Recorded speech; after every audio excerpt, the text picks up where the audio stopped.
I'm Kristen Denny-Chambers, clarinetist, composer, and founder of Clarinet Playground. This is video number 31 out of 40, going through all of the etudes in Finger Fitness Études Book 2, and this one is for Cat and Mouse. Cat and Mouse is dedicated to Cathy Ogram. She graduated from Youngstown State University's Dana School of Music before joining the military. Cathy was a career clarinetist with the United States Army Field Band, the nation's premier touring concert band. In addition, she was a soloist, founder, and non-commissioned officer in charge of the educational outreach ensemble, the Woodwind Ambassadors, clinician, chamber musician, and Training NCO. After leaving the military, Ms. Ogram accepted the position as music director of Hargrave Military Academy and principal clarinet with the Danville Symphony.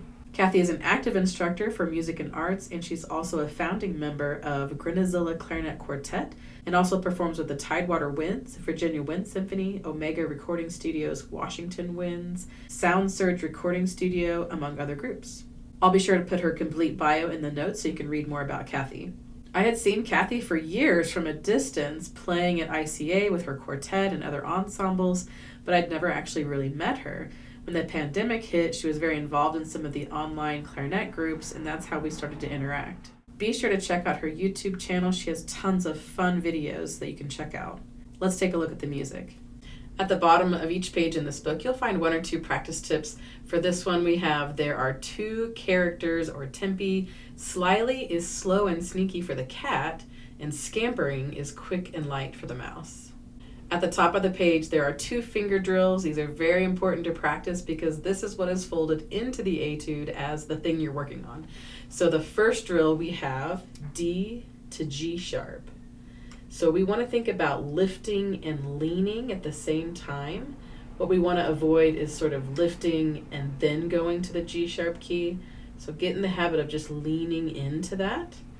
And then the second drill is D to A. Similar idea, we want to lift and lean. And one thing that you might consider is practice just working on the first finger. So that would be F sharp to A.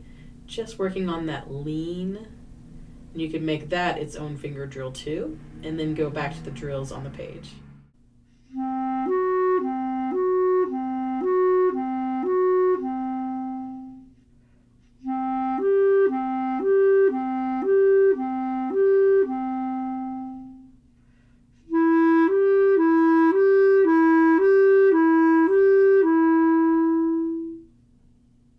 For the style and character of this etude, we have two very distinctive characters that represent the cat, that's where it's slyly and smooth, and the mouse, where it's scampering. So here are the first two.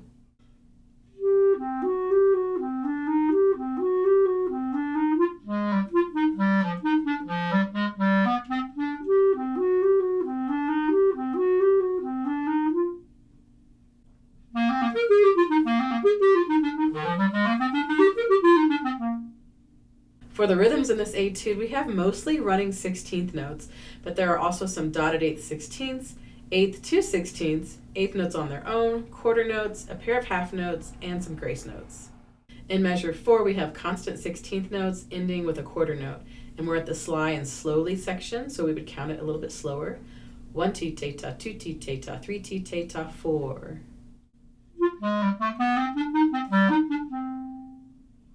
In measure 8, we have 16th notes, but on beat 3, we have a dotted 8th 16th plus a retard leading back into the slowly and slyly section.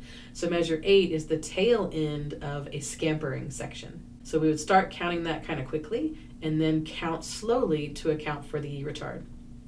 1 T teta, 2 T teta, 3 ta, 4 T teta, 1.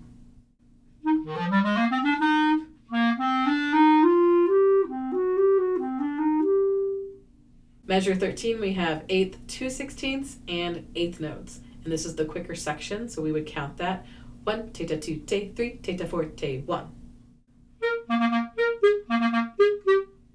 Measure 25 is constant 16th notes. Notice the grace note leading into beat 3, and then that leads to measure 26, the two half notes. Notice the molto rit leading into that as well.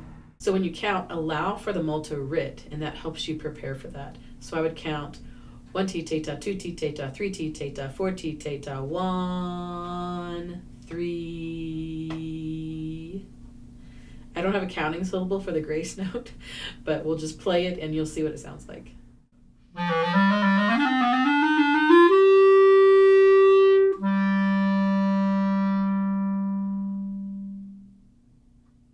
Now for some areas for special focus.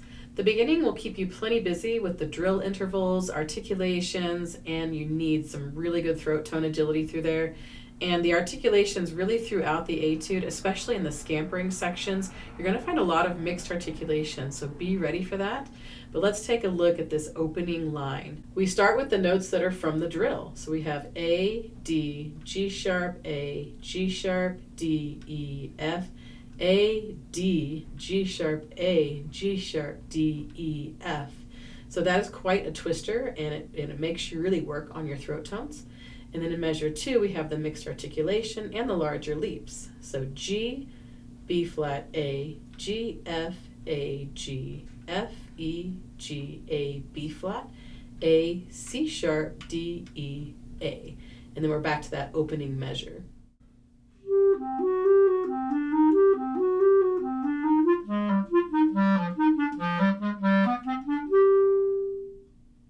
The shifting characters are a challenge, and transitions must be planned out in advance. So if we look at measure 7, we're in the scampering section.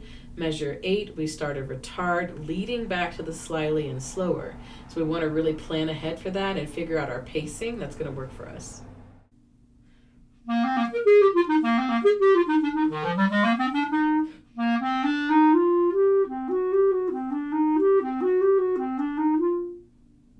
One thing to point out is that the cat theme is very consistent. It's always the same when it comes back. However, there is one instance in measure 17 where it's bumped up the octave.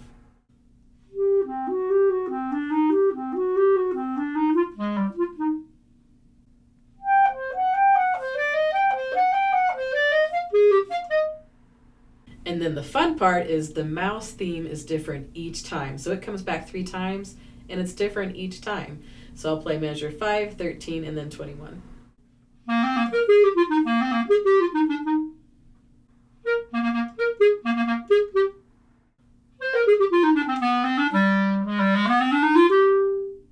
Finally, the last 3 lines contain grace notes, accelerandos, molto rit, and subito piano. There's a lot going on here, so I'm just going to play that whole section.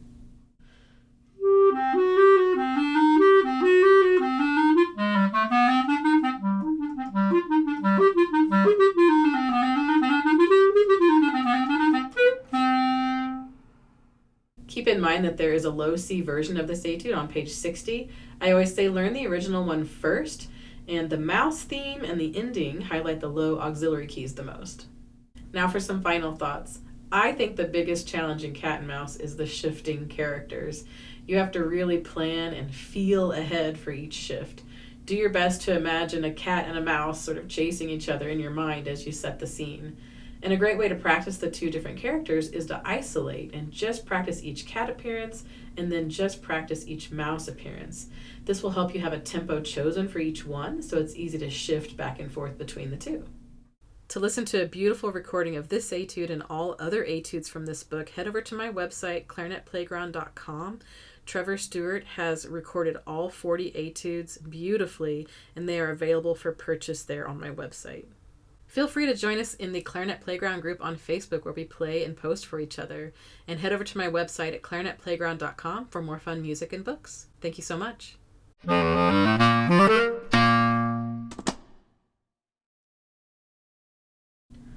That's not measure 1.